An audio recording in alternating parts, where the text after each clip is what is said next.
kicked off here.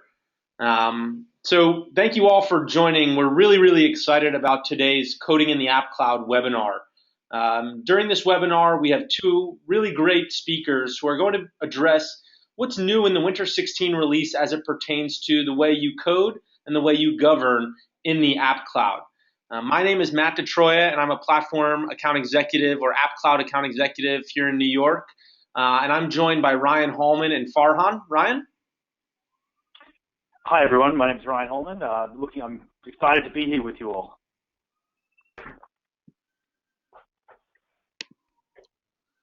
And Farhan, do you want to do a quick intro?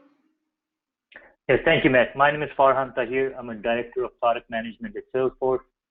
I manage the Sandbox and Visualforce products for the platform. I've been around about 9 years with Salesforce, and the past 4 I've been living and breathing ALM. Excellent. So we're super excited for everyone on the line here. Just before we get into the content, and we have about an hour, just a quick housekeeping.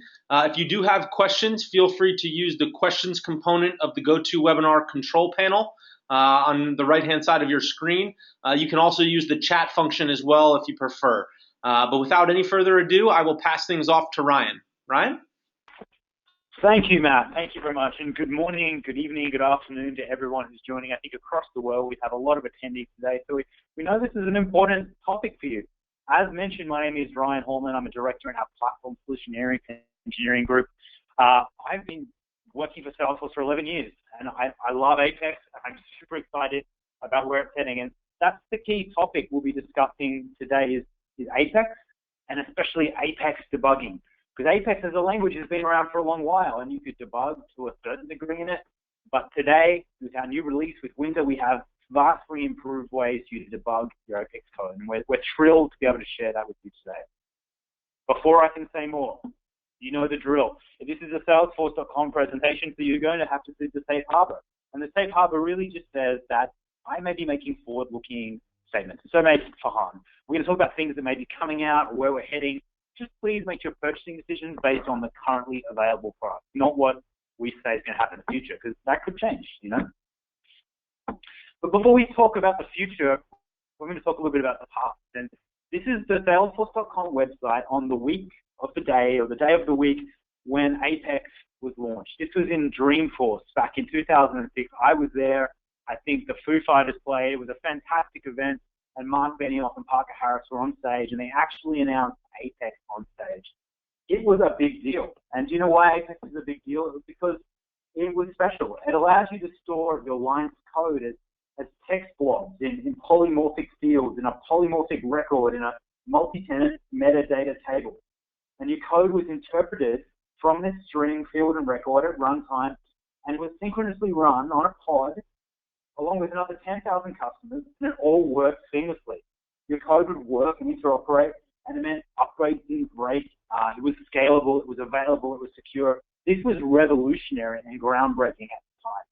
And today it still really is. Apex is a fantastic language, but it has been 9 years. It's a long time, isn't it? 9 years since I wrote my first trigger, and the market has changed a little bit. And we're used to using more robust debugging frameworks in other languages, and we say, why can't we debug Apex the way that we do it and the way we see it in other languages? Because the reality is debugging in Apex today, look, we know it, but it has been a little bit of hard work, a little bit of manual labor. And look, here's some folks out toiling the soil on the wheat grass here, cutting off manually with sickles in their hands, and that's how I know I felt when I was using that Apex to debug code when a bug happened that I may have typed myself, and I made a mistake in my code, but I've got to find out where it is. The user's getting the wrong error, and I'm not sure what's going on. I would write lots and lots and lots of system.debug statements. I'm sure you probably use those. If you're at Apex code, you write system.debug, and you can print all that beautiful text data out to the debug log. But that's about it. The system debug and the system log came out in 2007 when Apex went GA, and that's been around forever. We did launch the developer console, which is pretty fantastic, and our developers love using that, and it gives you a bit better insight into your code. In 2012, we really launched Checkpoint. checkpoints were a great step forward. And I still speak to developers today, Apex developers, who don't use them. So it's important for you to know what checkpoints are. They're just like breakpoints, but kind of different. A breakpoint actually will suspend the code, suspend an animation in real time, whereas a checkpoint will put a heap dump and a stack dump out to the system at that point in time, which you can view after the code is executed. So a little bit of a fine nuance, but it makes a big difference in the way you debug, because it's not real time and it's not interactive. And that's where the debugger kicks in. You can see my friend on the right, my Apex coder / farmer. He's got some improvements. He's got his motorized farming machine, but it's still not where it needs to be. You're still using tools like debug logs and heap dumps, which I'm going to demo shortly. There's another tool which came out recently that you should be aware of. It's called the Event Monitoring Suite. Now, the event monitoring, the logs in your code will log interactions in your Apex code. But what about other interactions that happen in other parts of the system? Say user behavior, a user is clicking somewhere, or an Apex batch class fires, or any other avenue of an event happening in the system. Where is that logged? That's not in the debug log. Oh, it's actually in the event log. This is important to know because you want to use both of these logs as a developer to get to the bottom and get the root cause of issues. I'll be demonstrating the event monitoring today, but it's not the focus of the call. The focus is really on the debugger. So we're going to show you what the current state is today. Before we go to the future, we have to look at the past and the present. And I'm going to jump out right now and give you a demo of how things work today. Escape out of my screen. Oops. Okay, here we go. Now I'm going to go over. What I'm logged into right here, and I'll click the home page, and hopefully you can all see it all right, is a Salesforce demo log. It's a demonstration environment. It's fresh. It's clean. I just pressed it the other day. And it's the new Lightning experience. If you haven't enabled Lightning, please do. Go check it out. It's phenomenal. It makes me feel invigorated just looking at it. I've got my home tab that I'm on right here. I can scroll down my left nav. But if I was going to do a debug, okay, if I'm a coder, where am I going to go? Say a bug sprung up in my code. I'm not sure what's going on. I want to go and turn on the debug log. That's the first thing I'm going to go to do is go into setup. I'm going to write debug log here. Go to the debug logs, and it will bring me to a screen just like this. I've got to turn on listening, which is called user trace flag. I have to say to the system, look, I want to start listening for the debug log now, because not everything is debugged automatically, only when you're listening. I'm going to put Ryan Holman in, that's me. I'm going to put the debug level in here. Let's choose the finest level of debugging, and I'm going to specify how long to debug for. By default, it will have it open for half an hour, 30 minutes. Going to listen for 30 minutes, which is usually enough, or I can change it. Press save. There, we've got a new debug listener session happening. Now, as a developer, that's set up. I want to get into my code now. I'm going to go to my name up here, or to my developer console. And I'm going to close that out. The first thing will come, it remembers your present state, where you were last. So what I'm looking at right now is a trigger. I've written a trigger, and it's not a very fancy trigger. In fact, you'd never probably write a trigger like this in production because you could use workflow or use formula fields.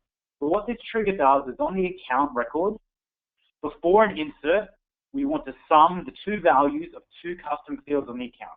One called score1, one called score2. And it's going to put the total in the total field. Okay, a very, very simple trigger. There's also this line here. It says write to debug log. I've got system.debug, and it's writing out my score1 old, score2 old. The two old values of the score are written to the debug log. Okay, so I'm going to show you what does that look like today. Before I do that, notice the two dots on the left-hand side of the screen. These are called checkpoints. They're just like breakpoints, but not. They're to let you investigate what happened at the scene of the crime after the crime was committed, not during. And that's what's very different between a checkpoint and a breakpoint. Breakpoint, you are witnessing the crime. You can see exactly what's going on. Okay, I'm going to go. Now, this is all set up here. I'm going to show you what happens when I execute my trigger. Go back to my home, bring in my new account screen. I'm getting used to the new icons. Which one's account now? Go through to my test account. And here is a beautiful Lightning UI. I'm looking, here's my scores. My score 1, my score 2, and my total. I'm going to edit this screen. Click edit. Change my score. Let's make it 35. That's how old I am. Click save. All right. And what will happen, this will save. Then what's 35 plus 15? It's 50. Congratulations. That's the new total. What's happened now, though, a couple of things. I go back to my debugger. I go to my checkpoints. I have 2 new checkpoints that are brought through. If I can click here, I can see there's a checkpoint made at line 7 and a checkpoint made at line 10, where I put my checkpoint marks. I can double click on this. I can go through the entire heap. What happened at this point? What were the variable values, the new and old values of that object as it came through? Pretty good, right? It's pretty good. It's like the motorized tool that our farmer had before, but it's not perfect. There's another thing I want to show you as well that we can do. We can go back to the debug log. Let's go over to the debug log here. If I refresh the screen on the debug log, you'll notice there's a new log entry. Let's view it. I'm going to do a Control F and find either a score in here. There it is. Here is my debug line. So I can pick through that. I can see what the variables were at a point in time. I can start debugging on it. It's a little bit clearer for me. But geez, you know, I just wish it was better. I wish it was better. Well, look, stop wishing and start believing, because the future has arrived. Your dream of that industrial grade debugger, that one that can harvest all your wheat at once without any manual sickles, without any hand hard labor. You just sit in the chair and drive. And that's what it's all about. We've modernized the debugging process and brought it up to speed and made it on par with what you'd expect from other modern languages. We know you're putting your business critical applications in Salesforce, and we want you to be able to debug them with just as much ease as you would anywhere else. So we think of this as a little bit of a holiday present to you, whether you're celebrating Christmas, Hanukkah, or whatever the festivity of choice is. Our gift to you at this time of season is this brand new debugger. And I know when I heard about it, I was like a kid unwrapping a present. I was very excited. So hopefully when you see it, you'll feel the same way.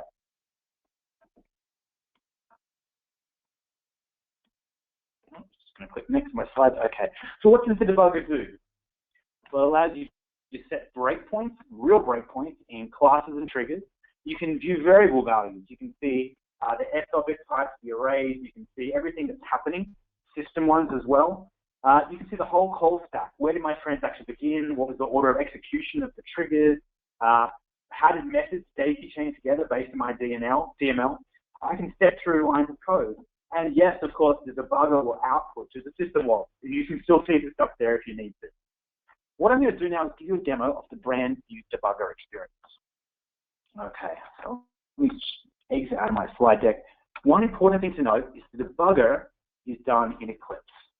How many of you, well, I can't ask questions because you can't respond, but I think probably a lot of you use Eclipse today. You're familiar with this IDE environment. You have the Salesforce.com plugin for it, which is shown in the top right-hand corner. It says Force.com. That's my perspective. That's my Force.com perspective. I've got the Java one up there as well, and the debug one, which I'll show you shortly.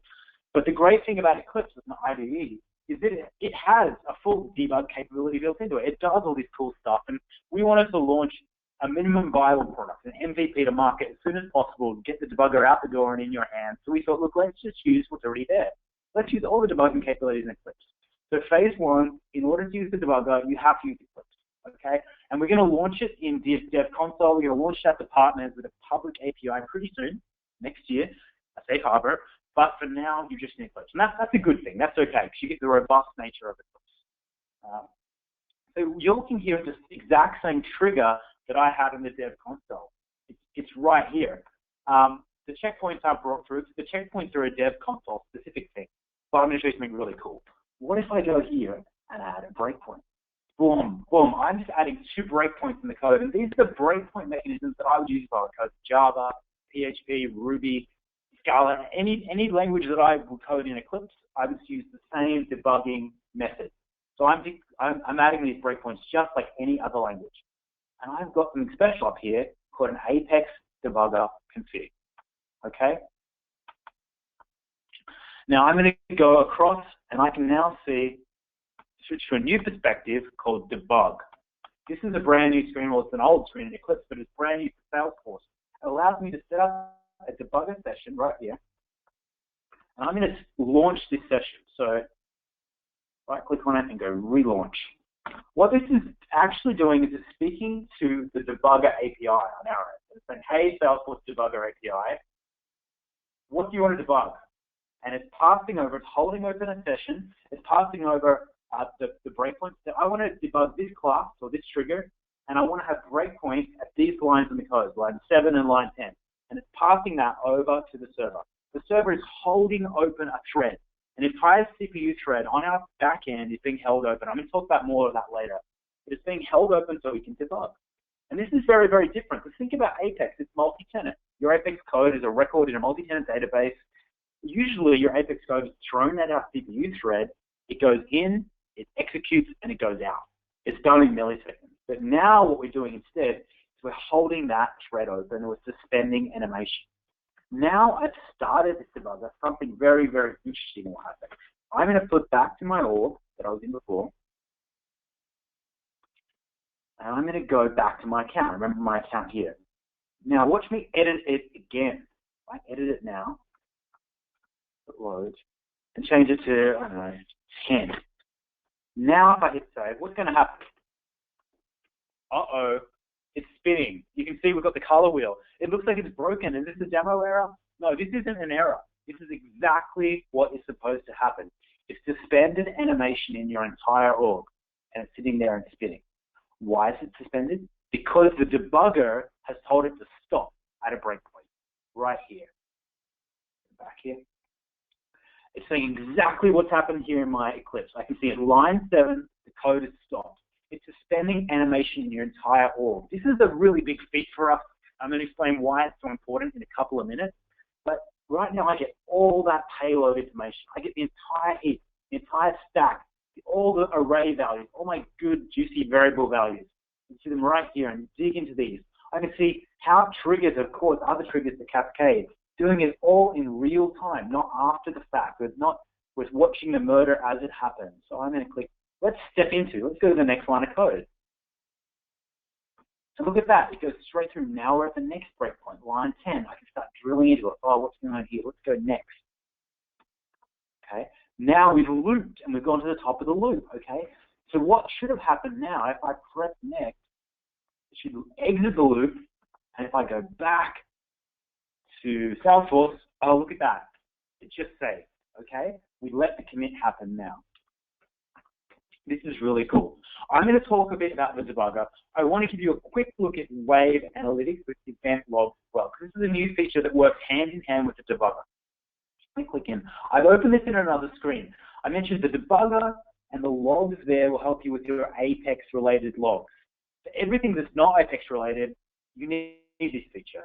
This is a Wave plugin, and this can plug into anything. You can plug into your any analytics or data warehouse tool you have, it can plug into, but we plug into Wave. And I can bring up all these metrics and all these criteria. Let me look at my DevOps dashboard.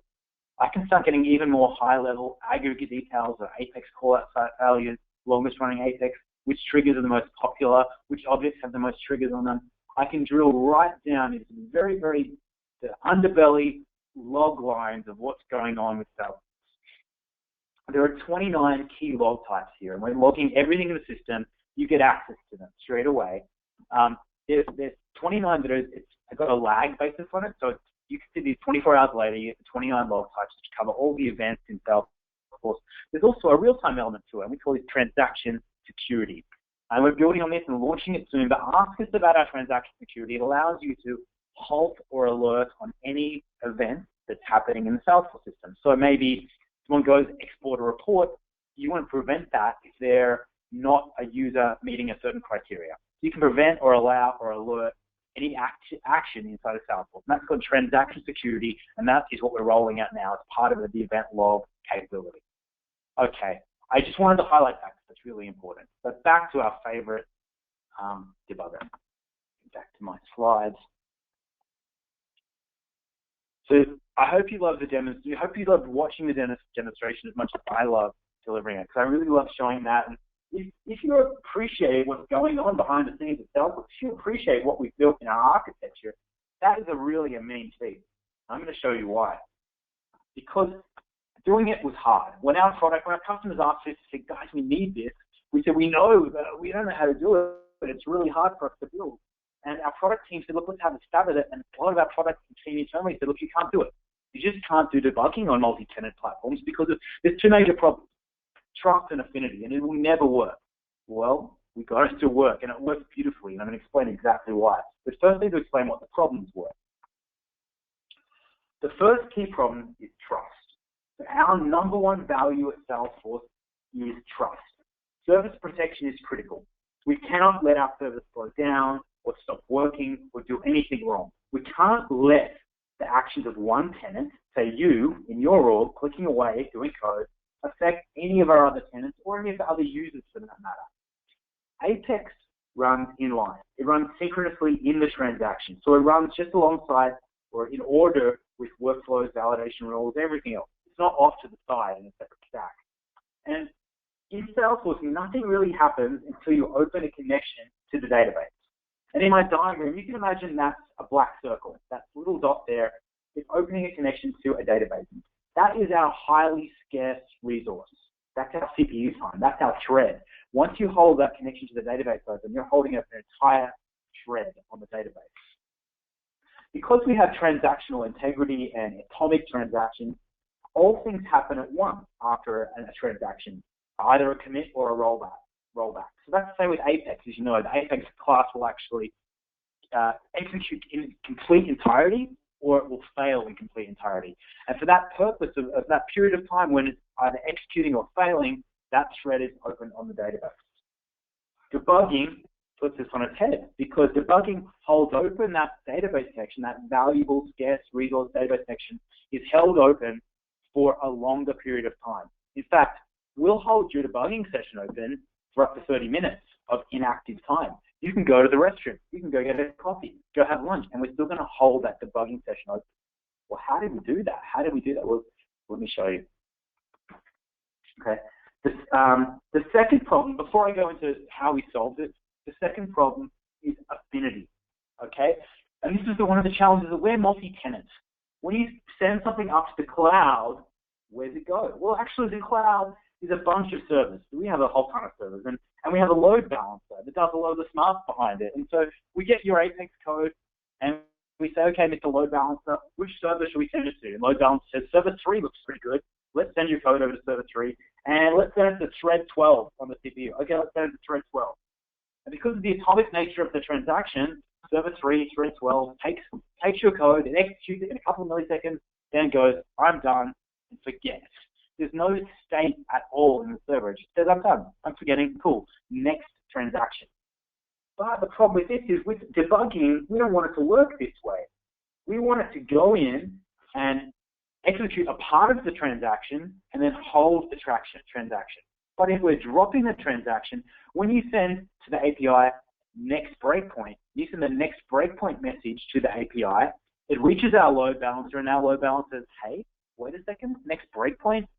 Which server is on? Which thread is that on? It doesn't know because it expects that to be an atomic and an individual transaction, not a chain of events, like a debugging line by line by line. This is the problem we call affinity, and we managed to solve it through the debugging API, some smarts in the kernel. And I won't go into exactly how, because to be honest, I don't know exactly how we solved it. But our product team, our developers have built this out, and we even got a patent on this. It's such a high priority thing for us. We have a patent now on how to solve affinity and state challenges in a multi-tenant environment. Okay, well, you might ask me, this is really great, Ryan, it's multi-tenant, and it's making sense, but look, can you please just give me a copy of Salesforce and can I run it on my server? And that would solve all my problems. You know, can I run that on my server? And we're like, well, not really. There's 3 reasons why you can't just run Salesforce in a single tenant environment, because that would solve the affinity problem, that would solve the trust problem. But there's 3 reasons why you would. Look, if we gave you a copy of Salesforce to run in your desktop, that would be weird, wouldn't it? And you'd be coding on your desktop or on your servers, and your environment there would be very different to what's in the cloud. And one of the best things, the trust you get from Salesforce, is knowing the environment that you're running in your Sandbox is exactly the same as in your production. Imagine if your Sandbox on your desktop. It'd be a different environment, and you start having bugs between environments. You have to start worrying about environment specifics, and that would take away all of the beauty that makes Salesforce work so well. The other reason why we don't give you a version of Salesforce on your desktop is because it's big. There's about 10 to 15 different services we set up when we're running Salesforce. So it's FileForce, MQ, ACS, Streaming. It's a big, big slug. And how are you going to set this up on your desktop? It's not a full process. It's not what we recommend. We're not in the business of doing that.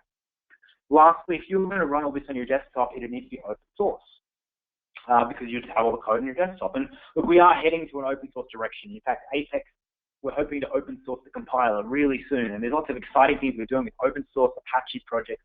We're big fans of open source. But today, the whole Salesforce stack isn't ready to be open source. That's why we decided we had to do debugging in the cloud, and that's why we brought this beautiful, elegant solution to you as by way of the Apex Debugger. Okay, well, I'm nearly at the end of my presentation, but I wanted to touch on a few curly details. There are caveats, and there are limits to this product as well. It's a new product, and it will help you a lot, but keep in mind the limits. There's one debugging session provision per org. There's 3 stop debug requests. Today, it's on Sandbox only, and that's how we solved the trust problem, is that we said, let's roll out on a Sandbox where we haven't got as high a capacity and utilization as in prod. You know what we figured out? When your debugger session holds open a thread, holding up an entire thread for 30 minutes on our CPUs, that can use up to, say, 1% of our entire pod's capacity. So this is really important. Trust is a huge concern. So we said, let's put it on Sandbox. Let's put a timeout of 30 minutes. Let's put controls in place so that we don't have 10,000 customers opening up 10,000 simultaneous debugging threads and bringing down a pod, because that can never happen. Okay, another caveat is that it works for your code, but today not for partners. Like managed code and managed variables are removed, and that's probably the way you'd want it as well.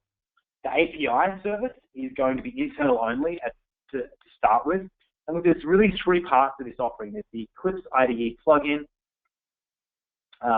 There's the API service, which is going to be public pretty soon. And there's also a new area in setup called the Apex Debugger setup, where you can monitor the active sessions and terminate them as needed. There are additional cutoff points, and there is an additional fee for your debugger session. So what we suggest, look, if you're interested in this and you want to get involved and start using it, 2 things that I'd ask you to do is reach out to your Salesforce account executive at the end of the call, and we can do a deeper dive with you on this product and how to use it. The second thing I would ask you to do is go to Trailhead. And we're putting all the resources for learning at our company behind Trailhead, or many, many of them. This is a great avenue for you to get in, sign up for a developer account, learn hands-on, and actually get in there and use the Apex Debugger or learn more about it. All right, so I think that we're coming up to the end of my time. I want to thank you very, very much. What we're going to do, please write your questions about Debugger in the question or the chat, and Matt's going to help us moderate those. We'll be addressing it at the end of the call or in a follow-up email. I'm going to pass over now to the exciting part, the part you've all been waiting for, is our advancements in Application Lifecycle Management. I'm going to pass over to Farhan. Farhan, I'm going to make you the presenter. And thank you very much for everyone for paying attention to me.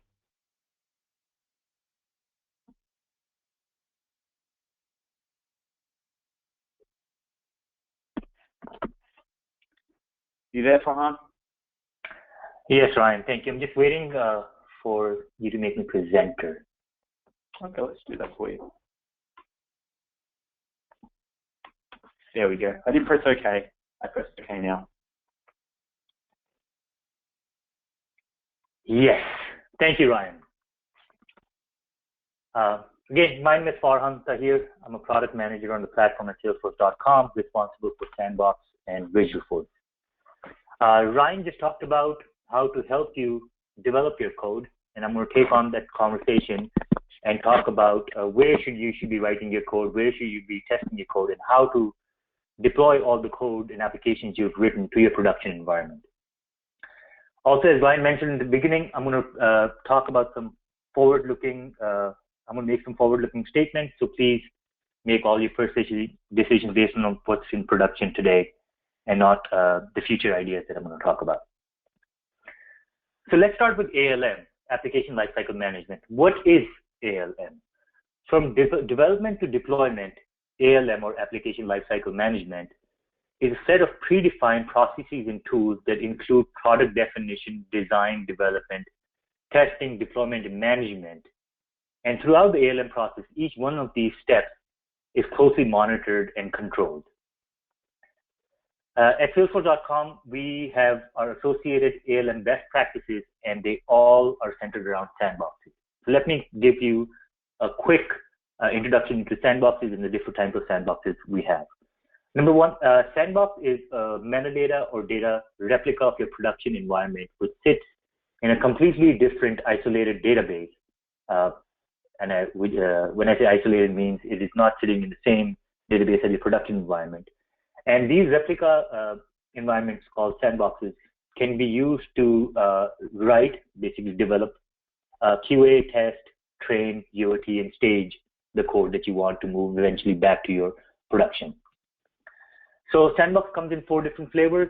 Developer and Developer Pro are metadata-only copies. So that means it will bring your Apex classes, it will bring your Visual Force pages, it will bring your workflows and custom fields, but it will not bring the data over that you have, for example, in accounts and contacts. If you want data, then we have 2 data Sandbox copies, which are partial and also full. So as I mentioned, we have our own best practices for ALM, and per our best practices, you should always develop in isolation. So when your developers are writing the code, they should be doing that in an isolated Developer or Developer Pro metadata only Sandbox copies. And as you move from development onto testing, training, integration testing, then you move into the data copies. For partial, you have integration testing, you have also training, you have UT testing, and for staging and performance testing, you use the full copy, because full copy will bring everything from production. It's a complete replica of the production environment, whereas partial will sample up to 10,000 rows per entity or per object.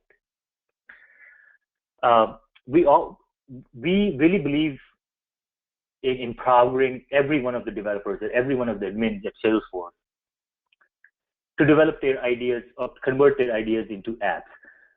So in that effort, we are increasing the number of developer copies that come with each edition. So number 1, for enterprise right now, you only get 1 developer copy. With our spring release, which comes out in Feb, you will see that number grow from 1 to 25. For UE, which is the unlimited edition, it will go from 15 to 50. And for PXE, it will go from 30 to 100. So again, we are giving out additional developer copies with each one of our Salesforce edition to empower each and every one of the developers and admins to convert their ideas into apps and do it really fast. Now I also want to take a minute and talk about what we, or my development team, has done in the past 12 months. We completely redid the underlying framework for Sandbox copies, and we are calling this framework Sandstorm. What Sandstorm has delivered for us is 85% faster copies compared to the old framework. Improved queuing, meaning before a copy gets into the processing state, it enters into a queue. So we have improved queuing, meaning we're reducing the queue times. Additionally, you might have noticed we also are providing in the UI and in the API a way to check the progress or track the progress of your Sandbox copies. Also, with this new framework, as I mentioned, you get full control over APIs, create, activate, refresh, delete. You can manage your sandboxes via the API now without having to log into the UI. I talked about increasing the number of developer Sandbox copies with each edition. In March, we're also introducing a new product, which will be a Sandbox Plus. And instead, it will be a full Sandbox, but instead of a 29-day refresh interval, it will be a 14-day refresh interval.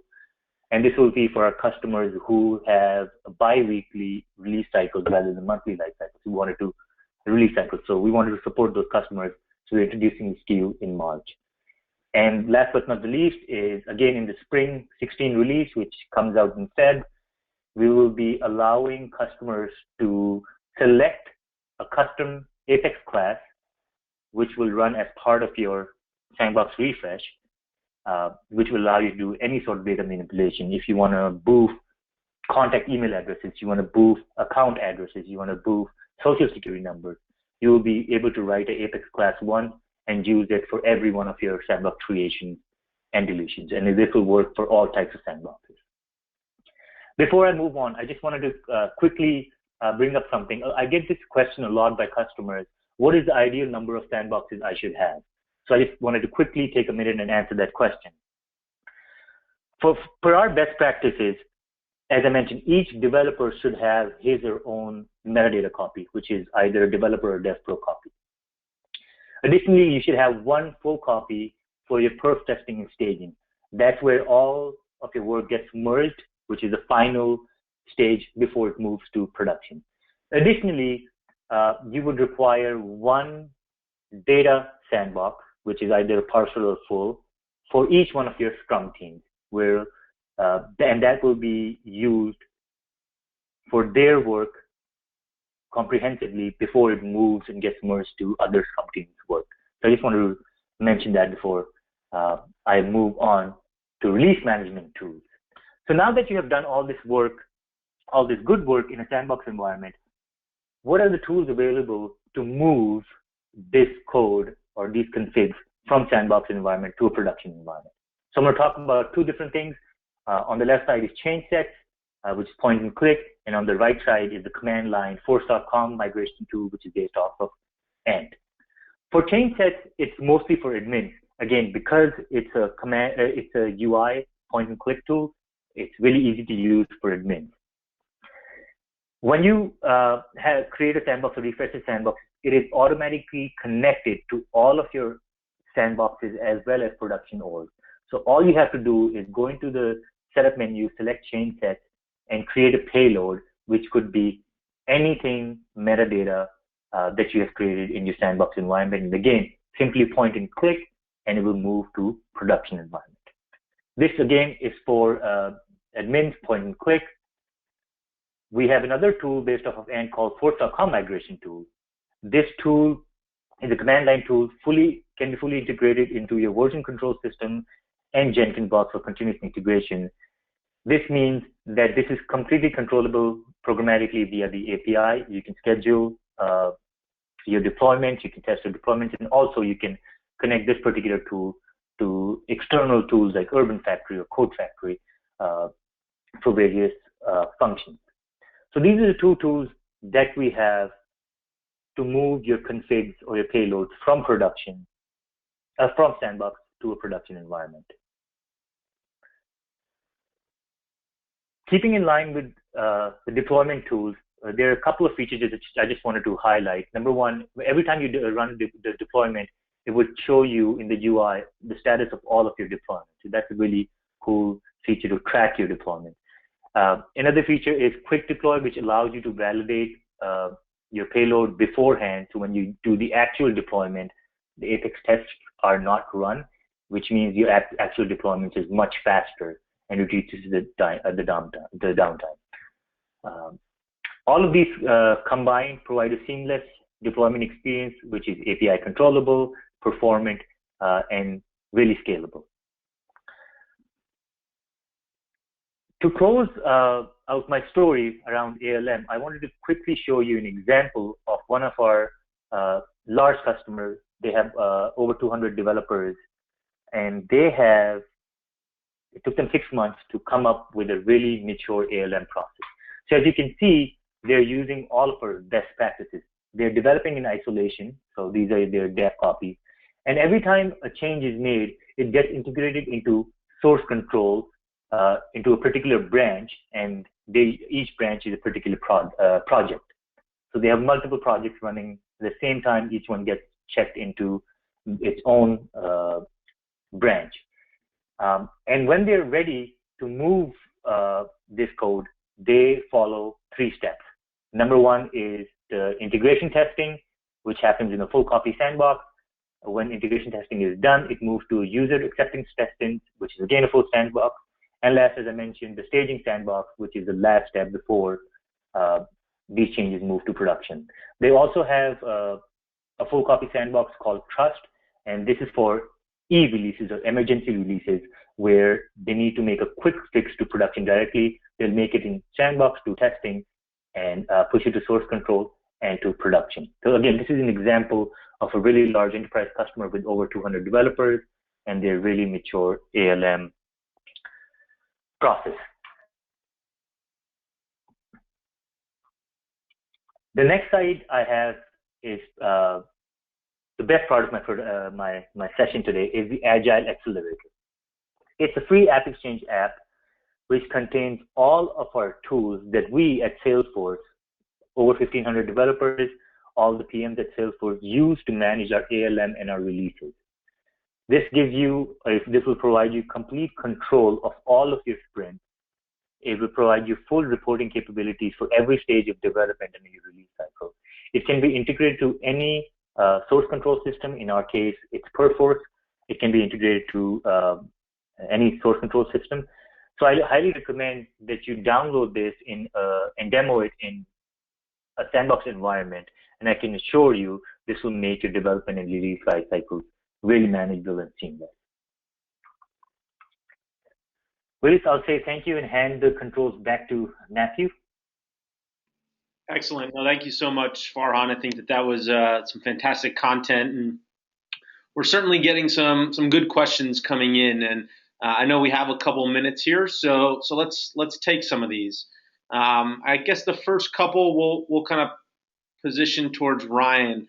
Ryan, can you talk a little bit about when the debugger will become generally available? Yeah, thanks, Matt. That's a good question, and the great news is it's available now.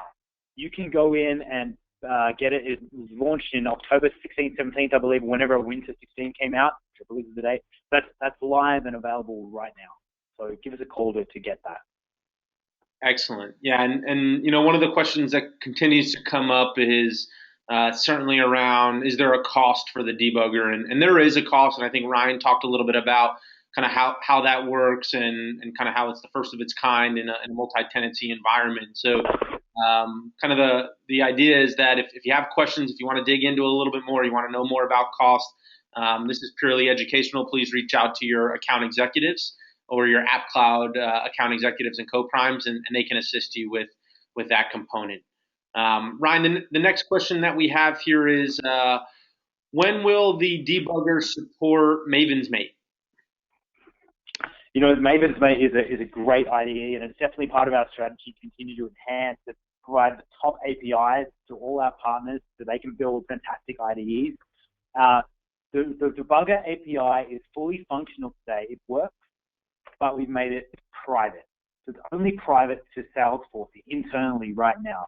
Our plans are early next year to launch that, potentially with Spring out, to make it a public API. At which point, once it's a public API, tools like Maven's Mate can write stuff on their client side, so they can speak to it, they can send the breakpoints over, they can hold the threads open, and do all that nice stuff that I showed you. We will also at that point be looking at extending it, not just to Maven's Mate, but any other partner tool, any other programmatic code you wish to write. If you want to write some code off system that speaks to the debug API, that's no problem as well. Yeah, so we're extending it. We're also looking at putting it eventually in the dev console. The reason why we didn't launch it in the dev console today is because I mentioned we wanted to get an MVP out, a minimum viable product. We're agile. We want to throw this product out to our customers, let them test it, let them use it, and develop it in the right direction. So we didn't want to build a big superfluous UI in the dev console until we knew exactly what was needed. So we leveraged the existing UI in Eclipse, the frameworks in Eclipse that are available. We're going to launch the API second, and then thirdly, we'll build a really beautiful debugging UI inside of Dev Console. But, of course, carefully with the feedback of our customers. So please let us know, get this product, try it out, we'll build it together. And that's what we've been doing for years now, is listening to our customers and improving our product. So please give us that feedback. That was a long-winded answer, Matt. I hope I responded accordingly. No, I think you killed a couple birds with one stone there.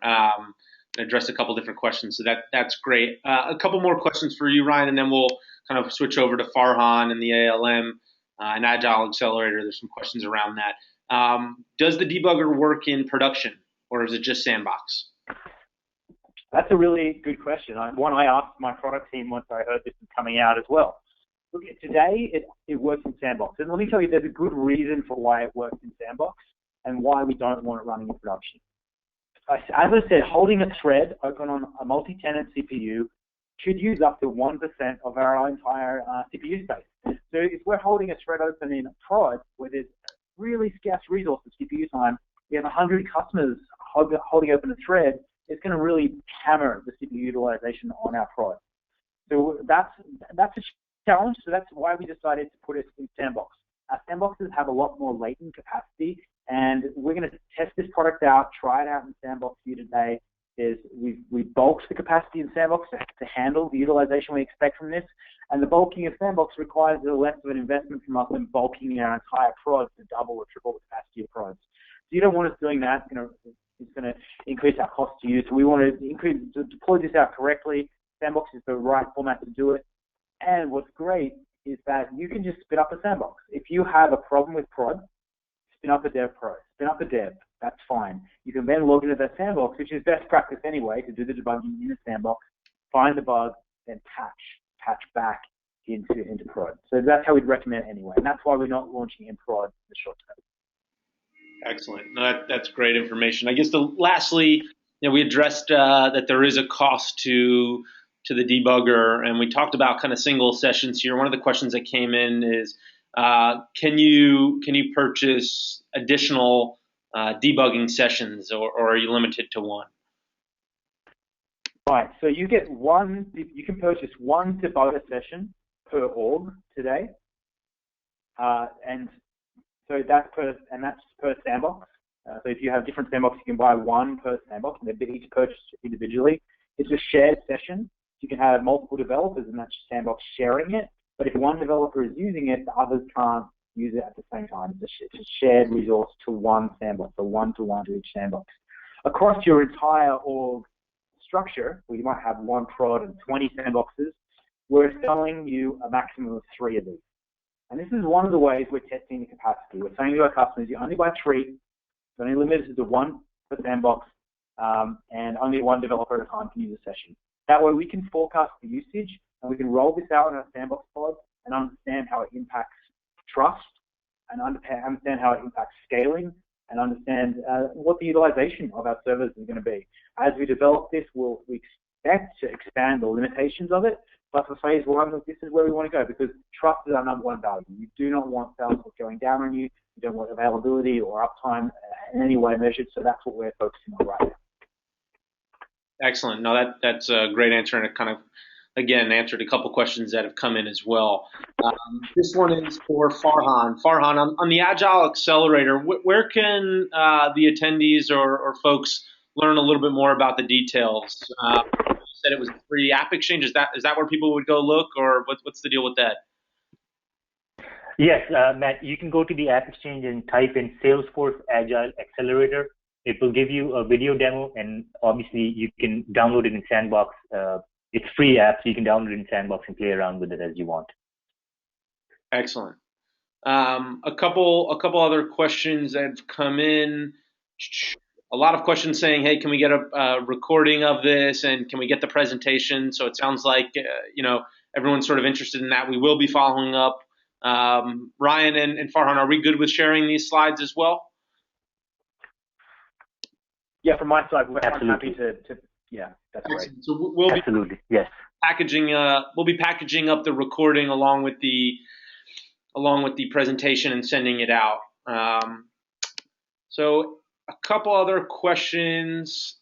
Ryan, is the event monitoring, because I know you talked about event monitoring and debugger, are these separate? Are these related? Are they separate products or offerings? What does that look like? Yeah, look, they're separate offerings today. What the debugger is additional code, an additional little kernel, an additional API on our stack. So when you purchase a license to it, you're accessing that set of technology. What event monitoring is slightly different. It's a culmination and an aggregation of every single log event in the system, and that's logged, and then that's a separate API that's provisioned separately. So they're 2 different APIs. They speak together, that's for sure. So when an event happens in the debugger or in your code, it's written to the event log. That's fine, it'll do that. But they speak together, but they're purchased separately because they're 2 separate stacks of code that run them, 2 separate kernels internally, and 2 separate APIs that work differently together. Excellent. Again, as a follow-up, if you have additional questions, these are all things that your App Cloud specialist, co-prime, or your core account executive, your point of contact at Salesforce, is ready to handle if you have any questions on that. Farhan, another quick question on the Agile Accelerator. Does that come with any release management tools, or can it work with version management and Jenkins? Yeah, so I mentioned this. It can be integrated with any source control system. We use it with Perforce internally, and it has a whole section of release management. So all of our releases that go out, we have three major releases a year. We have weekly patch releases, and obviously e-releases as needed. They're all managed through the Agile Accelerator at Salesforce. Excellent. Farhan, as well for you, where can folks get more information about post-copy scripting? For post-copy scripting, about the end of this month, the release notes will be posted for the Spring 16 release, and there is a big blurb about post-copy scripting and how to use it and what this means in the release notes. So that would be a good source of information. Excellent. Yeah, looks like we've generally answered most of the questions here. If you have any last-minute questions, feel free to post them. Otherwise, I'm getting some really good feedback that the content was good and this kind of hit the mark and certainly educational. So can Agile Accelerator be used to build applications on Salesforce? So Matt, Agile Accelerator is just a tool to manage your development cycles, your release cycles. So it's a management tool, not an environment where you would write your code. So if you need an environment, you are looking at a DE org or a Sandbox type to your production org to do the actual development in there. Gotcha. Excellent. Another question came in about additional debugging sessions and can you purchase additional? The answer is yes, and you can work directly with your account executive and app cloud specialist to kind of work through that. Ryan, from a guide perspective, is there anything that we have for the debugger usage guide? Do we have any documentation there? I know it was in the release notes, but is there anything beyond that? Yeah, when we do a product launch at Salesforce, there's a whole lot of launch planning and launch release notes that come with it for our help and training, our documentation, and all our bases are covered on that front. So it's fully documented and ready for a GA status, which it is. We're still developing as well additional marketing information and how-to guides and the nice fluffy stuff to wrap around it, and that's underway. You should see more of that in the coming weeks and months. Excellent. And I guess on that topic, is there a particular version of Eclipse that you need to run the debugger capability, or what does that look like? As I understand it, maybe we can do this as a follow-up as well. We can double-check this when I send the notes around, but I'm using the latest version of Eclipse. If you go to the Salesforce developer website, developer.force.com, and go to the Eclipse page, just download the recommended versions from there, and I think it's the last two versions. I use Kepler, I think, but the last two versions are fully supported by us, and we'll support the debugger as well. We support those. Excellent. So it looks like that's just about all of the questions that we have, and we have some folks that are dropping off. So what we'll do is, again, we will package up the recording. We will also package up the PowerPoint presentation Ryan had gone through, and we will send them out to all folks that attended, along with the folks that registered and could not attend. But we're really excited about the Winter 16 release. We've gotten some amazing feedback from our customers and our partners who are taking advantage of some of these features. So thank you so much for joining us today. Ryan and Farhan, anything else that you wanted to share before we wrap? I just want to say thank you for it. Yeah. Go ahead, Farhan. I just want to say a big thank you for everybody that joined. And if you have any questions, please let us know. We'll post the deck and the slides with the recording. And similarly from me, I want to thank you for all of you for spending an hour out of your valuable time and listening to us. And I hope to continue this dialogue after the event as well. So do contact us, and we can jump on an individual call, or our teams can with you to discuss this further. Thank you very much. Thank you, Ryan. Thank you, Farhan. And thank you all for joining today. We're super excited, as I mentioned. And again, if you have additional questions, please feel free to reach out to your app cloud specialist, your core account executive, or the solutions engineers that you work with. Everyone here at Salesforce is really excited and has been briefed on this, so please don't hesitate to reach out. So thank you so much, and have a fantastic afternoon or rest of your morning, depending on where you're dialing in from. Have a great one. Thanks.